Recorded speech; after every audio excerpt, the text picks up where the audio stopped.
یسایہ پہلا باب۔ یسایہ بن آموز کی رویا جو اس نے یہودا اور یروشلم کی بابت یہودا کے بادشاہوں عزیہ اور یوتام اور آخز اور حزقیہ کے ایام میں دیکھی۔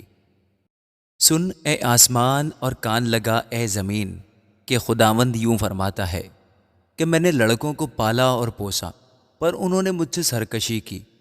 بیل اپنے مالک کو پہچانتا ہے اور گدھا اپنے صاحب کی چرنی کو، لیکن بنی اسرائیل نہیں جانتے، میرے لوگ کچھ نہیں سوچتے۔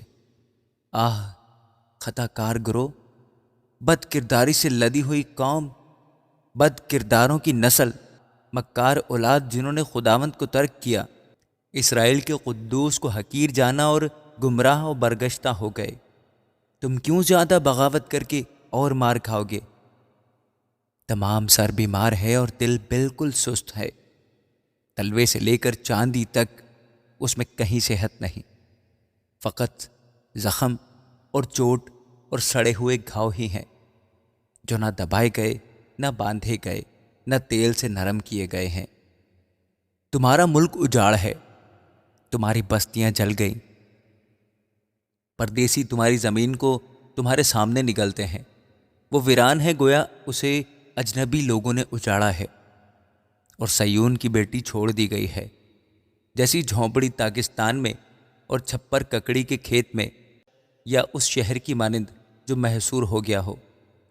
اگر رب الفاج ہمارا تھوڑا سا بقیہ باقی نہ چھوڑتا تو ہم سدوم کی مثل اور امورہ کی مانند ہو جاتے۔ اے سدوم کے حاکموں، خداوند کا کلام سنو، اے امورہ کے لوگوں، ہمارے خدا کی شریعت پر کان لگاؤ۔ خداوند فرماتا ہے، تمہارے ذبیحوں کی کثرت سے مجھے کیا کام؟ میں مینڈوں کی سوختنی قربانیوں سے اور فربا بچڑوں کی چربی سے بیزار ہوں، اور بیلوں اور بھیڑوں اور بکروں کے خون میں میری خوشنودی نہیں۔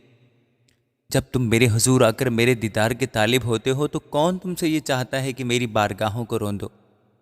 آئندہ کو باطل ہدیے نہ لانا، بخور سے مجھے نفرت ہے، نئے چاند اور سبت اور عیدی جماعت سے بھی، کیونکہ مجھ میں بد کرداری کے ساتھ عید کی برداشت نہیں۔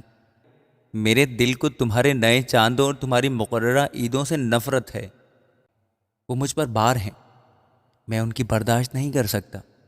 جب تم اپنے ہاتھ پھیلاؤ گے تو میں تم سے آنکھ پھیر لوں گا، ہاں جب تم دعا پر دعا کرو گے تو میں نہ سنوں گا۔ تمہارے ہاتھ تو خون آلود ہیں، اپنے آپ کو دھو، اپنے آپ کو پاک کرو، اپنے برے کاموں کو میری آنکھوں کے سامنے سے دور کرو، بد فعلی سے باز آؤ۔ نیکوکاری سیکھو، انصاف کے طالب ہو، مظلوموں کی مدد کرو، یتیموں کی فریاد رسی کرو، بیواؤں کے حامی ہو۔ اب خداوند فرماتا ہے، آؤ ہم باہم حجت کریں، اگرچہ تمہارے گناہ کرمزی ہوں وہ برف کی مانند سفید ہو جائیں گے، ہر چند وہ ارغوانی ہوں تو بھی اون کی مانند اجلے ہوں گے۔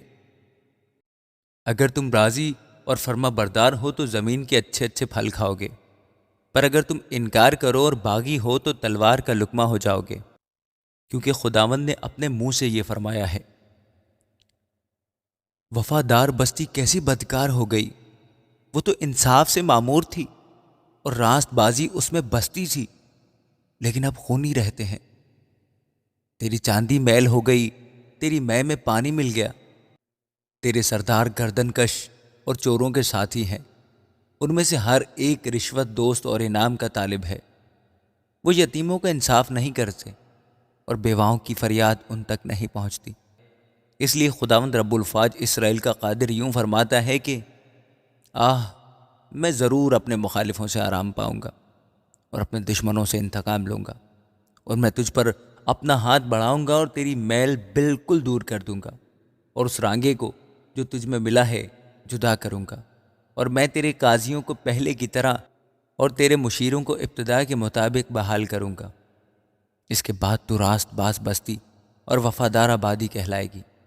سیون عدالت کے سبب سے، اور وہ جو اس میں گناہ سے باز آئے ہیں راست بازی کے باعث نجات پائیں گے، لیکن گنہگار اور بد کردار سب اکٹھے ہلاک ہوں گے، اور جو خداوند سے باغی ہوئے فنا کیے جائیں گے، کیونکہ وہ ان بلوتوں سے جن کو تم نے چاہا شرمندہ ہوں گے، اور تم ان باغوں سے جن کو تم نے پسند کیا خجل ہوگے، اور تم اس بلوط کی مانند ہو جاؤ گے جس کے پتے جھڑ جائیں، اور اس باغ کی مثل جو بے آبی سے سوکھ جائے۔